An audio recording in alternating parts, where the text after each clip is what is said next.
So the baby comes out, the baby is dried off, often handed right to the mother, and a distant voice will say to you, it's time to push the placenta out. And you'll think, I don't want to push. I pushed a minute ago, it really hurt, I'm not interested in doing it again, and I thought I was done. It seems like I'm done. The baby's out, I'm not in pain. Aren't I done?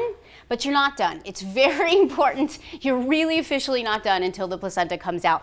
And it's just gonna take 1 to 2 pushes, if that. What happens is you give a little push and what feels like a baggie full of Jell-O slides out of you. It is a soft heaviness that once it is out, you're like, oh yeah, that's much, much better. But you weren't really aware it was there and needed to come out prior to that, all right?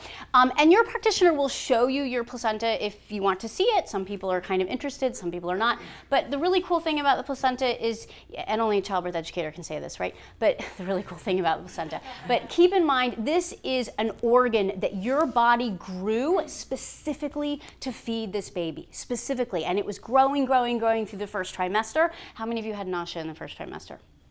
Yeah, so you have that nausea in the first trimester because your body is pumping out hormones to stabilize the pregnancy. But by the time we get to the end of the first trimester, our placenta is this fully functioning organ that is now releasing hormones that help stabilize the pregnancy. So not only is it pulling nutrients from us, not only is it pulling oxygen from us to feed the baby, but it's also this functioning organ in terms of creating hormones that help stabilize the pregnancy. That's why most of us classically get that flip switch at the end of the first trimester, because now the placenta can produce the hormones instead of our body having to do it. And once that happens, our nausea diminishes, okay?